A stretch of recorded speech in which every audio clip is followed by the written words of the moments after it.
Yan, so iipon na naman tayo ng tubig. Puyatan na naman mamaya, pero okay lang. Ang goal ko naman mailubog ko lang ito mga kabukals. Ito nga po yung ating submersible pump. Mailubog ko lang po yan, okay na. Pwede na tayo mag-umpisa. Next system. And then, to follow po yung kung anong similya man ang ilalagay natin dyan mga kabukals. Kasi syempre pera pa din po ang katumbas nun. Unti-unti lang po, ginagapang lang naman po natin itong ating project. Unti-unti lang. Makikita nyo naman po yung finished product nyan. At saka meron pa po tayong gagawin dun sa mga pipe na yan. May ilalagay pa po tayo dyan, hindi pa po tapos yan. Ayan, pebbles yan, sabihin ko na, pebbles. Lalataga pa po natin ng pebbles yung ating PVC pipe na yan. May pebbles pa po yan bago natin lagyan ng mga gulay. Ganun po.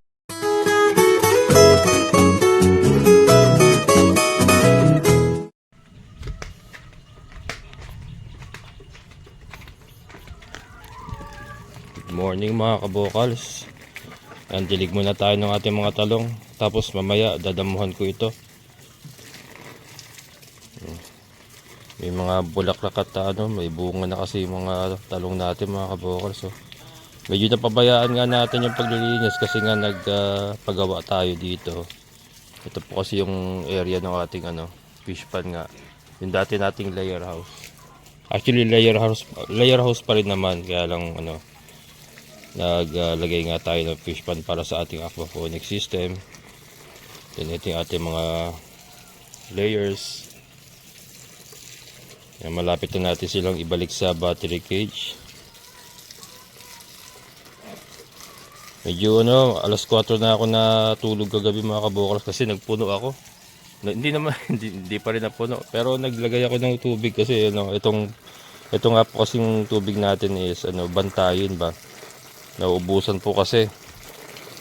So, pinagpapahinga natin every 20 minutes. Pinagpapahinga natin tapos banat uli. Hindi kasi natin pwedeng iwanan na tumatakbo ng tuloy-tuloy tapos nauubusan, walang hinihigop. Baka masunog yung motor natin. Sinaga ko kagabi na talaga magpuno ako. Marami na rin naman tayo na ilagay. Yan, unti-unti siguro. Mamaya siguro uli. Pero ito dapat ilalagay ko to sa fish pan, kaya lang ilang araw nang walang dilig. Ito nga medyo natuyo na itong isa. Ilang araw nang walang dilig ito at yung mga halaman dito sa ating patola na maraming bunga. Daming bunga ng ating mga patola, sayang naman. Yan. Itong area na ito mga kabukals kasi ay gagawin pa rin nating aquaponics ito. Pagka na clear na natin to, gagawin pa rin nating aquaponics itong area nito. Ito yung ating mga papaya. Yung papaya naman naman yan. Hindi rin naman nagtatagal ang papaya.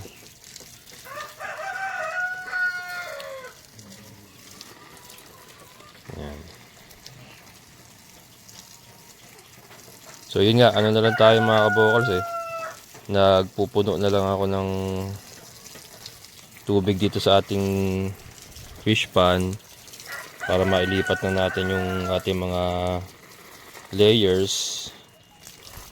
Tapos hindi muna ako maglalagay ng isda mga kabokals hindi muna tayo maglalagay ng isda kasi ko pa yan, obserbahan ko pa, titimplahin ko pa kung kailangan ba natin magbawas ng layer, ganon. Yun ang una kasing gagawin natin mga kabokals, titimplahin ko pa kung ito bang lahat ng ating mga battery cage is magagamit natin or kung isang manok lang per cage para po hindi masyadong madami yung manok na nakapatong dito sa ating fish pan.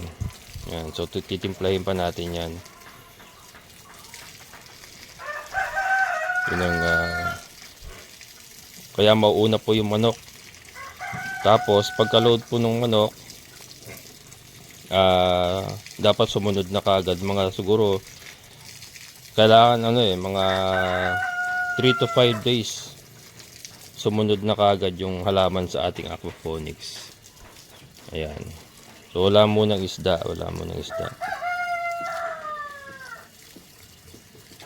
kasi yung nutrients naman kaya namang isupply ng pupo ng manok eh.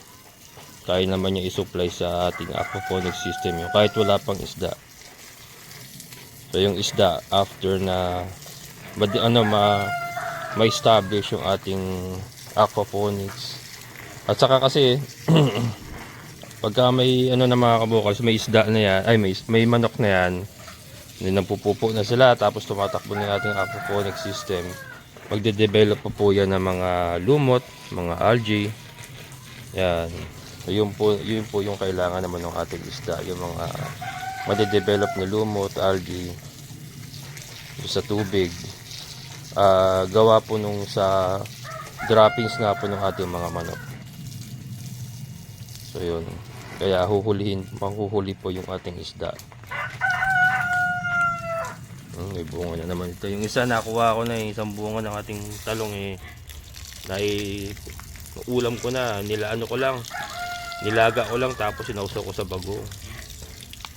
Sarap manamis-namis Pag bagong harvest manamis-namis talaga ang gulay.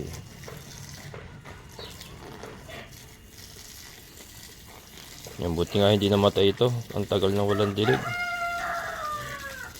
Pero ito buhay pa rin sila. Kaya binigay ko muna itong tubig na ito na dapat pala sa fish pan. Talagang halos walang tigil yung ating motor. Kaya lang kailangan nga pagpapahingahin talaga.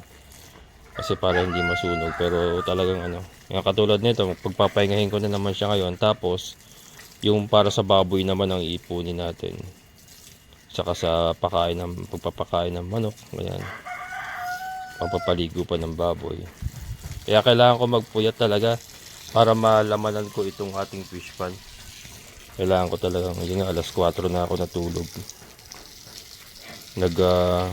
Movie marathon na lang ako habang naghihintay. So, nood ako nakadalawang pelikula ako kagabi sa Netflix. Yan. 2 pelikula sa Netflix habang naghihintay, habang nag-iipon. Yan, habang nag-iipon, nood. Tiyaga lang. Pag ayaw naman na lumubog na yung ating submersible pump, pag lumubog na siya, yan, pwede na nating ibalik yung ating mga layers. Tapos habang kahit nandyan yung mga layers, habang tumatakbo ng ating aquaponics, pwede pa rin natin siyang dagdagan habang maabot natin yung desired na lalim natin na gusto mangyari.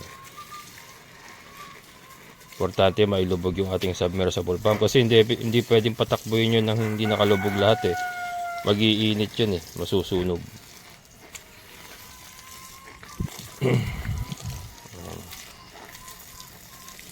Beauty mga kabokals. Nalulungkot pa rin ako. 3 weeks na yata siyang nawawala, pero yung lungkot hindi magwa 1 month na yata mga kabokals. Yung lungkot nandoon pa rin mga kabokals. Lalo pagka nakikita ko yung mga videos namin dalawa, talagang mahirap pa rin tanggapin mga kabokals yung pagkakawala ni Beauty. Hindi siya aso para sa akin mga kabokals. Ewan ko ba ang lakas ng impact. Hindi siya aso Parang ang pakiramdam ko talagang nawalan ako ng tao na malapit sa akin. Iba talaga ang nangyari sa akin kay Beauty. Kaya talagang sobrang sakit. Yun nga, inisip ko na lang na baka tinubos niya si partner, kasi si partner ngayon ang dami rin problema mga kabokals. Pabalik-balik din ng hospital. Na-infection pa yung kanyang catheter. So ngayon po nagde-dextro siya araw-araw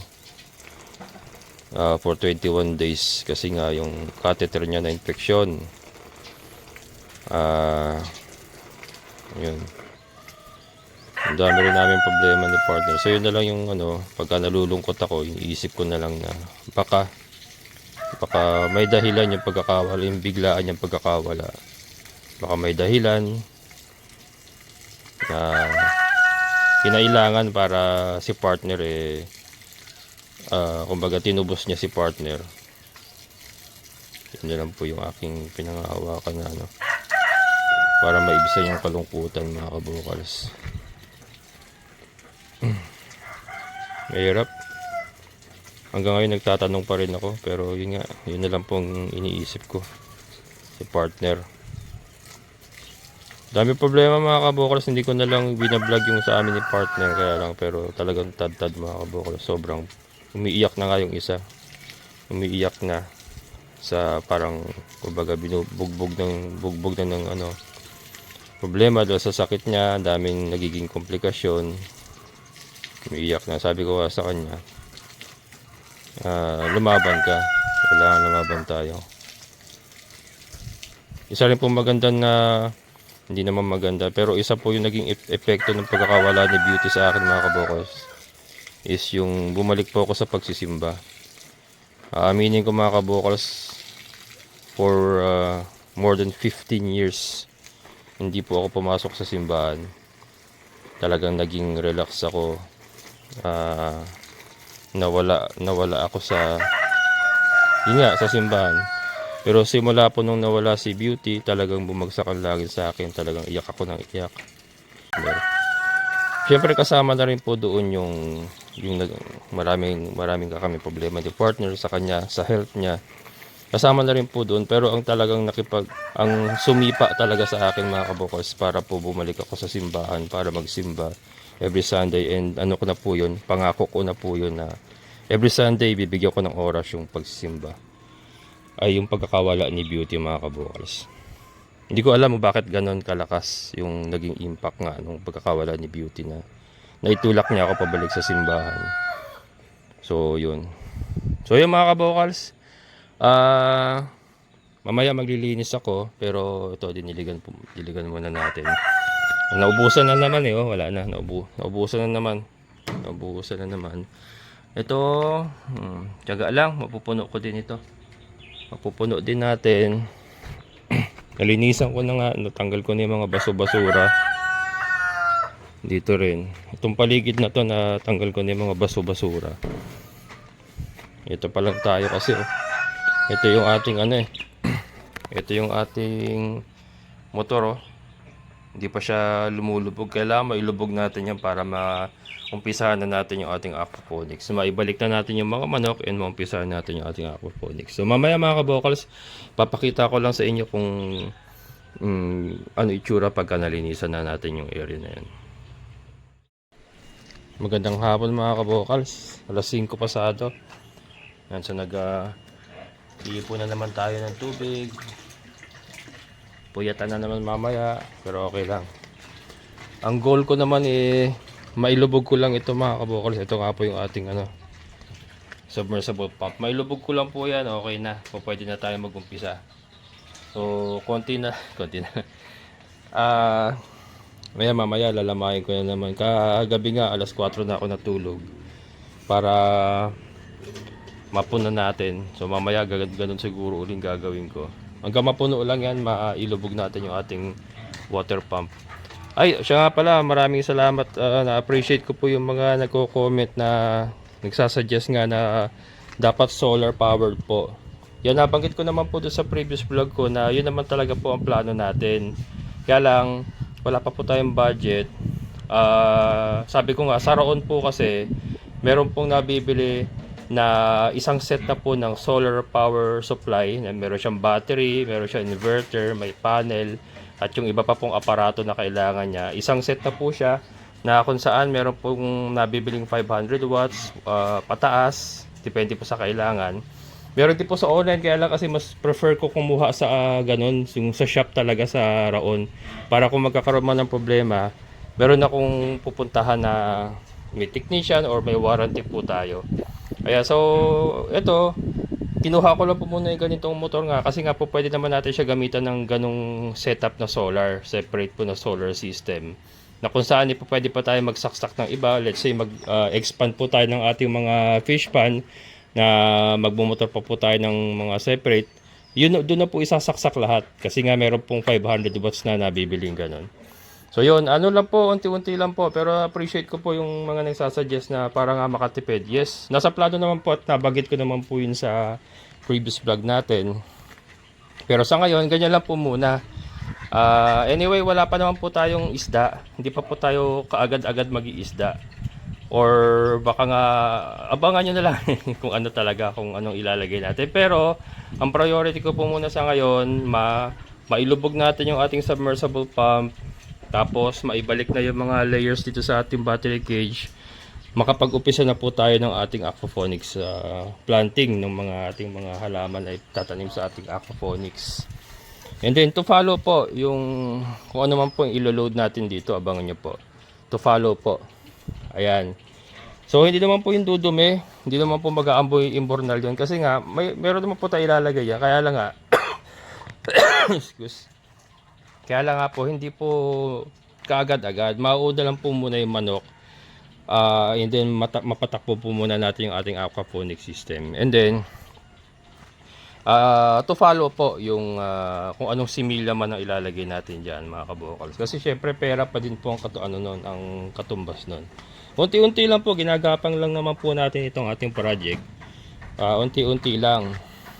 Makikita nyo naman po yung finished product nyan. At saka meron pa po tayong gagawin dun sa mga pipe na yan. May ilalagay pa po tayo dyan. Hindi pa po tapos yan. Ayan. Pebbles yan. Sabihin ko na. Pebbles. Lalataga pa po natin ng pebbles yung ating PVC pipe na yan. May pebbles pa po yan bago natin lagyan ng mga gulay. Ganun po mangyayari yan.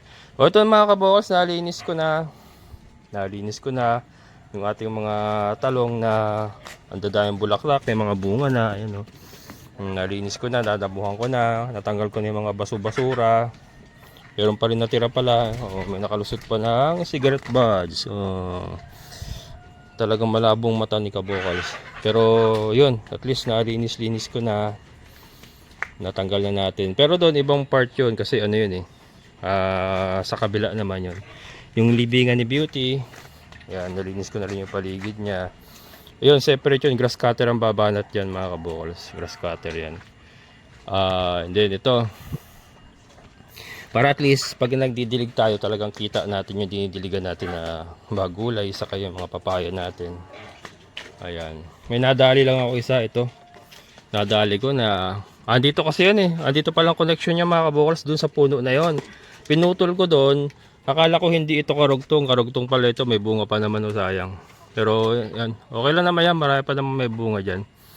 Hindi ko kasi akalain na umabot na pala doon, pero doon siya nagmula. Sa lupa nasa lupa po yung baging niya. So tinanggal ko, pinutol ko, not knowing na yun, ito pala yung karugtong. Okay lang naman yan. Ayan mga kabokals, padilim na naman. Magpapakaya naman tayo ng ating mga alaga. Pero ito at least unti-unti po tayong nakakausad ulit. Nalilinis na natin itong paligid ng ating fish pond. Yan, sa kabila napulutan ko na rin ng mga basura doon. So doon naman sa ito naman mga nagkalat na ito naman ang susunod nating ayusin mga kabokals. Ayan.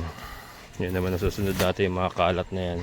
Ito kasi mga binaklas na net doon sa ating dating layer house. Ito may basura ko. Yan.